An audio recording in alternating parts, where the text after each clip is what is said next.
हॉटेलमध्ये जेवायला गेल्यावर या डिशशिवाय आपलं ऑर्डर कंप्लीटच होत नाही बरं का। आणि घरी बनवायचं म्हटलं तर टेस्ट आणि टेक्स्चरचं टेन्शन येत असेल तर एकदा या पद्धतीने नक्की ट्राय करा। तर करायचं काय, कढईमध्ये 1 चमचा तेल आणि 1 चमचा बटर घालायचं, जिरं, काही खडे मसाले आणि 2 मोठे कांदे, त्यानंतर आलं लसूण, 10 ते 12 काजू, कोथिंबीरच्या काड्या घालून कांदा मऊ होईपर्यंत परतवून घ्यायचं। मग 3 मोठे टोमॅटो घालायचे, थोडं मीठ घातलं की टोमॅटो पटकन शिजतो आणि त्यानंतर थोडं पाणी घालून टोमॅटो मऊ होईपर्यंत शिजवून घेतला। आणि हे पूर्णपणे थंड झालं की थोडं पाणी घालायचं आणि याची अशी स्मूथ पेस्ट तयार करायची। तुम्ही याला चाळणीतून चाळून घेतलं की एकदम छान स्मूथ पेस्ट तयार होते।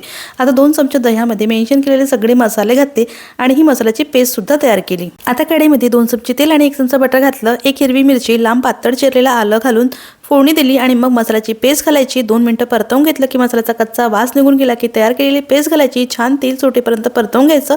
गरज वाटलं थोडं पाणी घालायचं आणि ही ग्रेव्ही झाकण ठेवून 10 मिनिटं शिजवून घ्यायचं। त्यानंतर यामध्ये 200 ग्राम पनीर घालायचं, गरम मसाला, बारीक चुरा केलेली कसुरी मेथी आणि चवीनुसार मीठ घातलेलं आहे। 4 मोठे चमचे फ्रेश क्रीम घालून आपली शाही पनीर तयार आहे। तर सिल्की स्मूथ, अगदी मखमली टेक्स्चरची, हॉटेलपेक्षाही भारी चवीची ही शाही पनीर एकदा घरी नक्की ट्राय करा।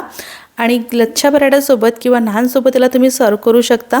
गव्हाच्या पिठाचा लच्छा पराठा कसा करायचा याचा नेक्स्ट व्हिडिओ येणार आहे, त्यामुळे आत्ताच सांगते, फॉलो नसेल केलं तर लगेच फॉलो करा। आणि आजची ही रेसिपी तुम्हाला कशी वाटली हे सुद्धा मला कमेंटमध्ये नक्की सांगा। तोपर्यंत बाय बाय।